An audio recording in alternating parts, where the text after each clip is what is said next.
Thanks for tuning in to another episode of the Getting Out of Debt Show. My name is Sean, where we share stories of people who've actually gotten out of debt. And today my guest is Tiffany, who goes by From Debt to Wealth Story on Instagram and Facebook. Tiffany, thanks for being here.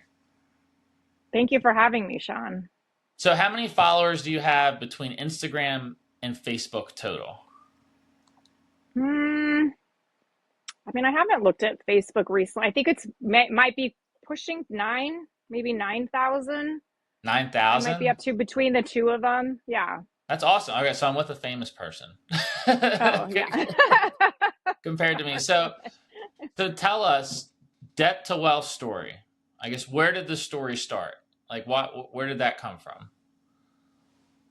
The actual name or just the start of... I guess the start of the debt. Yeah, debt to wealth. So starting with the debt. Yeah, the start of the debt would have happened, years ago in college. I got my first credit card when my roommate Lisa told me to go get a credit card and how amazing they were because I didn't have to pay it off every month. And so I billed it out, and they had tables set up on my college campus, and I filled out a credit card and I got approved. And I didn't actually get into a lot of credit card debt. So obviously that would have been like my early 20s, and I probably had a few thousand in credit card debt by the time I got married, which would have been not when I too was bad. 26. No, so not a lot now. But it was like the same debt I kept carrying. So it's, I probably make the minimum payment, and then it was like the balance just really wasn't getting lower. And then I would, maybe get another credit card that had 0% transfer balance. So then I'd open up that one and transfer the balance. It was just like constantly, not getting ahead, but just the same hamster wheel of whatever, doing it over and over and over again, and not really even thinking about much about the credit card debt, I guess. Just didn't really think much about it. And so credit cards is one part. And I know you told me you've paid off, over $160,000 of consumer debt? Sometimes it's hard to put an actual number on because, it's probably around I'm going to say it's around 90 with like 2 cars. It's a couple different college loans and then credit cards. My college loans were expensive because I have 3 degrees. So, but actually this was only my college for my first degree. But yeah, so that would have been, and then now we're paying our mortgage off faster. So if you can want to consider that debt as well, then now we're up to over around like 200. I would guess around 250 at this moment. That's awesome. So for you, like for me and my story, it was like a moment where I'm like, I'm in too much debt. I need to fix this. Was that like it with you? Was there a moment, or was it something you kind of always just kind of paid off, or what was it? Well, once I got married, and I think it was when I got married, we just paid it off. It was the credit cards. My husband was like, yeah, we'll just pay it off. It was just a few $1,000. We just paid it off. And then at that point it was like, I still had my college. I had my college loans then. So then right. Not only did I have the credit card, but now I also had college loans. And so what is that like? That's like my 20s. I don't really think I really thought about, the impact of having debt until slowly in my 30s. I started thinking more about it, and that's when we started putting more money towards paying off the college loans. And then, which I think, I want to say that I know I was up to over 40 grand. So it could have been 40 to 50 to 60 on my college loans. I can't remember. I know I probably took out about 40 by the time, all the interest and everything gets added onto that, I'm going to guess. And I'm not even a doctor. That's still 40 grand, 50 grand. That's like, I feel like that's normal. I feel like that's the perfect amount of debt where it's like the payment is like just enough where like it doesn't hurt people, and they just kind of make it for like, they just keep making the minimum. So what was Yeah. it? And granted, think about this is 20 years ago. So this isn't like today's college Oh my education. Because I gosh, yeah. think So today's back then, people, that is a lot. yeah. So today's college education, they're probably like, whoa, that's cheap.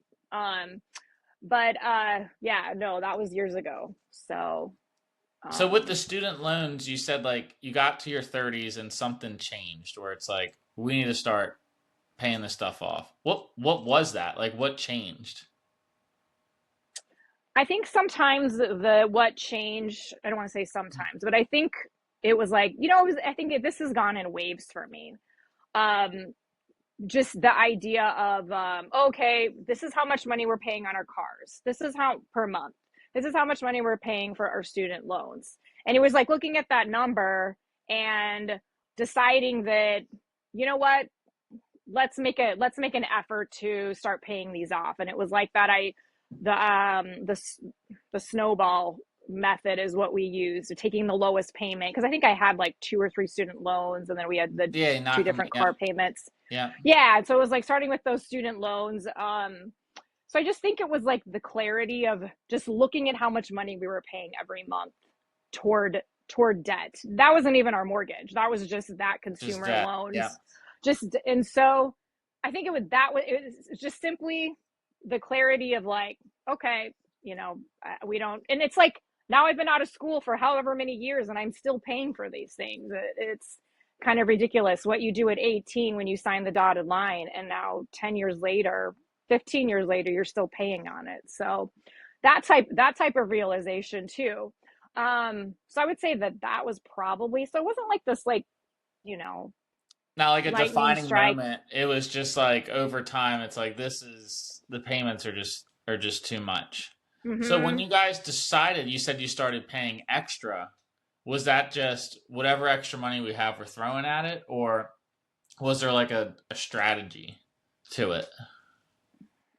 The strategy was just focusing on one at a time, and then yeah, focusing on one at a time. And then once we got that one paid off, then we would take that money, like, was isn't that the snowball That's where you take oh that yeah, yeah. money Start with the and then you, smallest. Yeah. yep, and then we added it to the next debt. So that's what was happening is, yeah, any extra money we had, we were just kind of choosing the next debt to pay off, and then again that would go to the get that one paid off. And I remember, like, did I do it in, I think I just did it in like a, like an Excel, where I listed every single payment down for like the next so many years, and I Yep. could Yeah. see like, okay, this one will be paid off, and then it was like this one, you could see how, so yeah, it was.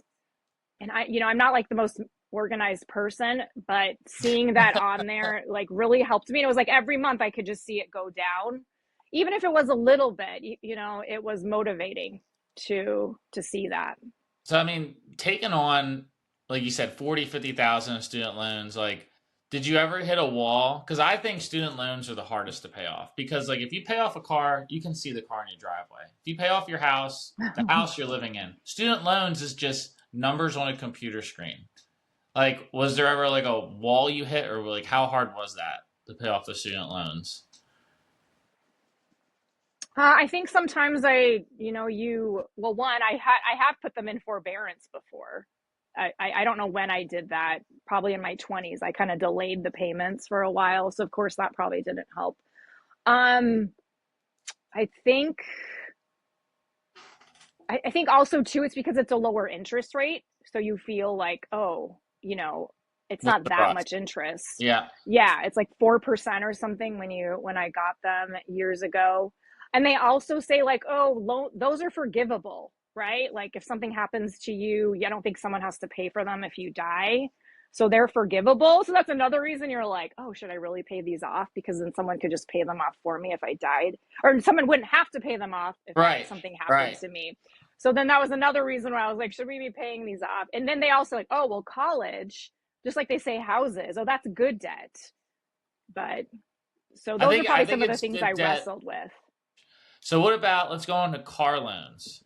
So you told me that you had multiple cars, always finance cars. What made you want to pay off the cars? So yeah, we've had cars paid off. I want to say for about 7 years now. Our cars are getting old.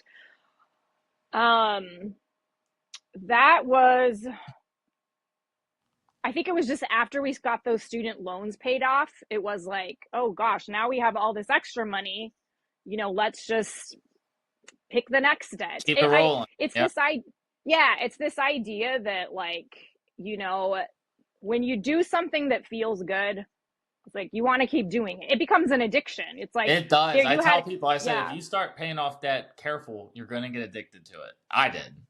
I mean, it's like you have a shopping addiction. Well, literally, it's like I flipped that on. Sometimes it can be like a bad addiction. Then I'm like, oh, I don't want to spend any money, which can be bad too. But yeah, That's it's like me once we over started here. doing it, yeah, you become too frugal or, too cheap. But once we started doing it, yeah, it just became addicting. And it was like, I don't know, this just idea that I'd rather, I love to travel and, just to have experiences. And so it's just this idea of I could travel instead of, I don't know, you just think of how much money a car costs. It, it The just blows math my is mind. mind numbing. It's like they're just the Mm-hmm. worst investments. And again, I think that's another thing that destroys the middle class is $40,000, $50,000 SUVs financed at 10% over 8 years. Like that's just like, you can't get any worse than that. Yeah, and yeah, I mean, I agree. And I don't even know what my car payment was when we did what my particular car payment was, which I think the average is around $700 a month now. And I think we were probably maybe 300 to 500, I would guess, when we did have our car just on my car. And yeah, it not to mention like insurance, and then which I mean, some of those things you can't control, but yeah, a car payment is. So you paid off the student loans. You said, let's keep it rolling. You paid off the car loans. And then what happened? You have all this money left over. Was it let's attack the mortgage or what was it? Let's pump the brakes? Then I didn't really think much more about paying off any more debt because, I mean, and this was so that was when we lived. So we live in Florida now. We've been here for to about 5 years. Yeah, 5 years this year. We lived in Colorado when we paid off Two our awesome states. cars. Yeah. Hmm. Yeah. So we lived in Colorado when we paid off our cars. We moved here. So we were doing extra on our mortgage. It wasn't like a thought I ever really had. I didn't really think about that. And then we moved. So we're living in Florida. I've always wanted to like do real estate. And actually we had done real estate even before we left Colorado. Anyhow, I wanted to do real estate. So we decided we're going to start flipping houses. And I joined a mastermind group of flipping houses. And so when you get in this group, you're around all these people that look at money totally different than the traditional way of Right, looking at right, money. right. And so you learning leverage, we're getting hard money, which is like 10% to buy a house that we're going to fix up and then turn around 3, 4 months later and sell it. And so you're around a different group of people. And so I just started looking at money differently. So yeah, just looking at leverage differently, just looking at real estate, and investing in real estate. And that just kind of flipped things upside down for me. So that was kind of what started the transition, or if that's the right word, but that's kind of what started the path, the journey Yeah. to wanting to pay off our mortgage. It was just this idea of how much we pay in interest. Like I see interest can either work for you or against you. And you have to get rid of the interest that works against you. Bingo. And you have to get more of the interest that works for you. And so that's, how can I get rid of the mortgage that's working against me? How can I get more of the stuff that's going to work for me? So I really think there's a balance there. And yeah, I think it was just that idea of being around different people that really changed us and challenged us to That's think incredible. differently. It's very similar to what I went through. It's like you start with what you're told is normal. Car debt, student loans, credit Mm-hmm. cards, everyone has that. And then you get rid of those. And then you start looking at, like you said, leverage in a different way. And then so Mm-hmm. on your Instagram, you talk about one of my favorite phrases, work optional, right? Getting to work optional. So where are you in that stage? You've paid off consumer debt, you're getting close to the mortgage. Like, what does work optional look like to you? Like as far as the time frame, or what does that term even mean to me? I would say let's start with the term because I think a lot of people confuse it with like, oh, retired. But I don't view Right. it like that. How do you view it? I mean, I think retirement's great.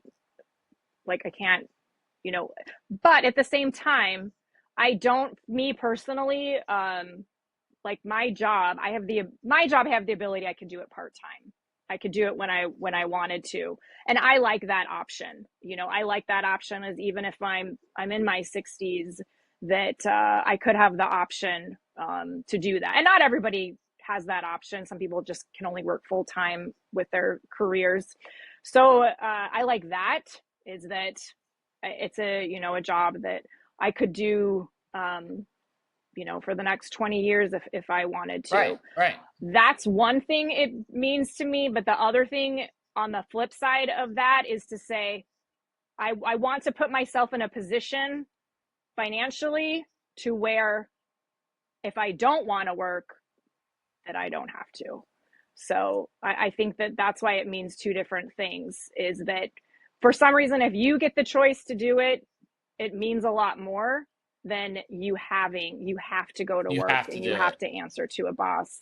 hmm Yep. So, that's what it means to me. And really, like, I've had this realization recently as I've done more research, is that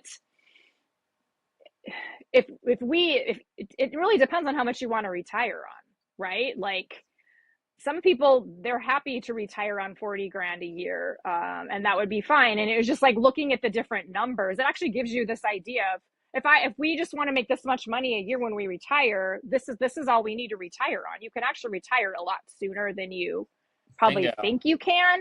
But Yep. then it just depends on the lifestyle that you want. So but yeah. That's like the journey I think you're on, I'm on, and other people is like consumer debt, you pay that off, you pay off the mortgage, all of a sudden you're like, wait, I don't have all this stuff. I only need 4 grand a month, 5 grand a month, and I'm golden. So what would your advice be to people that are like on the edge about paying off debt? Like what would your advice? Is that something they should dive into? What do you think? I think I think it's always good to pay off debt. But I think that you should have an emergency savings in place, and start saving, start making sure you have because you don't want to, if you don't have money, if you don't have savings, then if you have an emergency, now you're just keeping yourself more in debt. So I Right really back think into you got to debt. focus Yep. on, yeah. So I think having an emergency, or making sure you have a emergency savings. I mean, granted, I can even take a step backward, and I think that you have to list all your debts. You have to have clarity and awareness about what your debts are, where you stand with everything, what's your income, and then start from there. And I think if you don't have an emergency savings, start there. And then for me personally, I liked the snowball method. Some people like the other way, where I think it's what called the avalanche, where you focus on the higher interest rate. I liked the smaller payment. For some reason, it was like this, It's just I felt good. psychologically, it's just Mm-hmm. psychologically easier. And also the Could, avalanche method should be irrelevant because the first thing I tell people is like just refinance your high interest debt. Like that's step one. Get rid of that. You should never pay down high interest debt. Like you should refinance it, you yeah, know? good point. Um, so yeah, I think that just awareness, clarity, uh, and that just really helps. I mean, sometimes it like hurts, the truth hurts, but it also kind of sets you free, and it gives you this idea, like, okay, now I know what I need to do. So then savings, and then from there, I really think that if I had to do it all over again, I would have invested more. Now, luckily, my husband has, like, he had like a 401k started years ago. Now I have a few 401ks, but I've had so many different jobs and I've always taken jobs that weren't benefited. So I had like some scattered 401ks that, here and there, but nothing like consistent throughout, my years. And that was something that, again, I didn't, whether I wasn't, didn't have the forethought in my 20s to say, wow, I should start investing right now because of the interest that works for me. And I mean, my parents never really told me to do that. No one really took me aside and said, hey, you should think about That's the this, toughest because part. I think Yeah. that, It's the toughest part. yeah. I try to preach is like no one's ever gonna tap you on the shoulder and be like, "Hey, here's how you get out of debt," or "Hey, you're in too much debt," or "Hey, here's how to invest." It's one of the only things where it's like it's literally on you. Like even if you want to see a financial advisor, if you don't have $250,000, they're gonna be like, "Well, not worth my time. See ya." So I mean, it's so hard. I also think too that the person themselves has to come to the realization, like, okay, I need to do something. Because I guess it doesn't really matter how much information. I mean, sure, reading helps because it teaches you stuff, but that person has to be like, okay, I need to get out of debt, or they have to come to that realization too, like, um, that they're ready to make a change as well, and they understand the weight. They understand the weight of it, and um, yeah, I mean, like, I'm understanding the weight of not investing in my younger years. Hmm. And I wish I would have. It's not my personality though to like stay with an 8 to 5 job every day, corporate life. That wasn't me in my 20s. It's still not me now. So it's just something that I wasn't gonna stick with, unfortunately. I would love your opinion on this. So many people say that are like in their 20s or 30s, because that's most of the people on Instagram, I feel like, is like in the 30s to like late 20s, 30s, 40s. They say, well, life is short, so finance everything. What do you like? What do you Hmm. think of that? I mean, I think it. I mean, you finance a house. Got If to. you That's one thing obviously you got most to people can't finance. most people Yeah. can't afford, like, I think Or you have like, to have a plan. I think of financing, when I think of financing, I think I'm mostly, I guess the first thing that comes to mind is a car.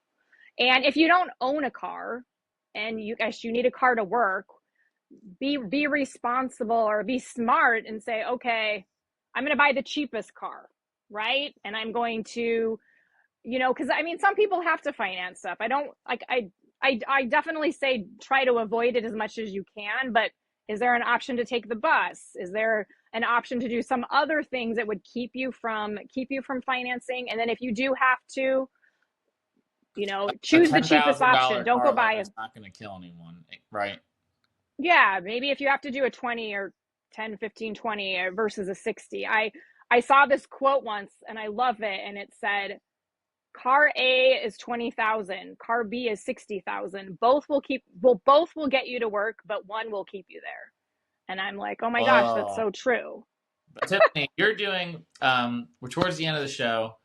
One thing you're doing that caught my eye on Instagram is you are using a creative HELOC strategy to pay down your mortgage without going too deep into the numbers. Like what is this strategy? Like what is it? So this strategy, I mean, not something that we came up with on our own, but basically you are using a line of credit, and for us, it's a HELOC, so a home equity line of credit. We take the equity in our home, we get out a home equity line of credit, and then we use that money to pay down the principal on our mortgage every month. Then we take our income and put it back in the HELOC Right. to bring that balance down, to make the payment once the balance goes up again, which then we take more money out of it and put it back toward the mortgage. So what this does is it allows us to still be able to have somewhat of a life while we're paying off our mortgage. Sure, you could definitely just pay extra on your mortgage, get an extra job, and live very, very frugally for years, however many years it took you to pay that off. What this strategy allows you to do is actually not have to. Sure, you have to be like, you still need to be good with your money and and live below your means. You do have to have that margin, but it's not as extreme as just straight using only your income. So yes, this allows us to do that. It's like just this bucket you refill. Once it starts to get full again, you dump it back into your mortgage, fill it up again, dump big chunks back into your mortgage principal. So you're paying down the principal. And if you wanted more information on this, there's like words you can. There you go. There you go. Sorry, he saw it. Okay. Tate. He saw it. Tate, come here. Tate. He saw a person go by on a bike. So go ahead, pick back up where you Yeah. said if you want more Yeah. information. Once you like, there's certain keywords you can look up on uh, on Google, like velocity banking, I think they call it, That's the term.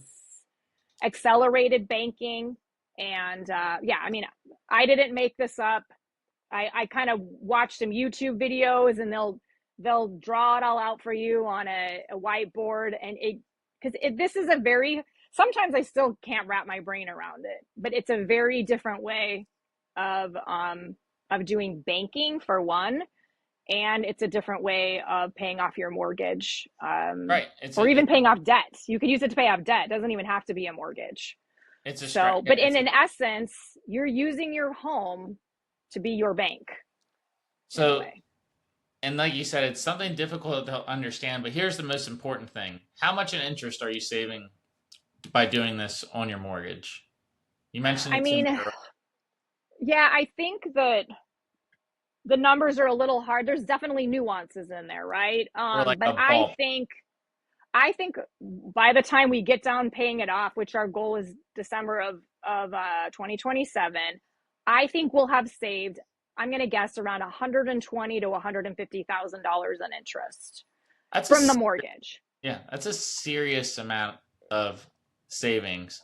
But the thing that stands out to me is like to be able to even start thinking about like that creative financing, you have to get out of debt first. You can't do that stuff while you have car loans and student loans and credit cards you can't control. So once you get out of debt, consumer debt, you can start playing all these fun games because you have the income to, like you said, make the HELOC payments and all that stuff. So I love it. It's very Yeah, interesting. I think the biggest thing is having margin in your life. Like, that's something that was like an eye-opening thing. Is it's like, it's like as soon as we made more money, like my husband got a raise or a promotion, or I made more money, it was like, ooh, what can we buy now? It wasn't ever just this. So you just never get ahead. And it's like you're never going to get ahead if you just keep buying more. That if you never have that margin, I mean, I think there was some stat, and I don't remember if it was like people that make over $250,000, or some of them, it's like there was a pretty high percentage that are still living paycheck to paycheck. Those are the most And broke. it's like, 150 to like 250. They're the most broke. huh. It's like more money doesn't fix your problems. So you just have to be smart when you do make more money, that you continue to keep that margin and let that margin get bigger and bigger and bigger. And that, to me, is what's going to help carry you through getting out of debt, making better money decisions, and then not not putting yourself in predicaments to where, you know, you ever have to like foreclose on a house, or you know have to face some of these harder decisions. Yeah. It's not perfect, but it at No, least helps. you're So spot on. I think when you get to that point, you start looking at money as like a good thing. Like growing up, I always thought like money's an evil thing. It's bad. It hurts us. mm, We always have to worry about it. But when you create margin, like you said, and you're investing, and your investments are compounding, and you don't have bills, all of a sudden you're like, I like money. Life's working out. Life's working out. So, well, look, Tiffany, thank you so much for doing this podcast. I really appreciate it. One thing I love about your story is it wasn't like a lot of them I've had where it's like we had this moment and we realized we got a debt and we did it. Yours is like over time you've learned like slowly to pay things off. First it was a credit card, then the student loans, then the cars, and now you're at a point where it's like full circle where you're like, I wish I'd done this years ago. Investing is the way to go. So I think there's a lot of gold nuggets in here for anyone that listens. So thank you again. Well, thank you.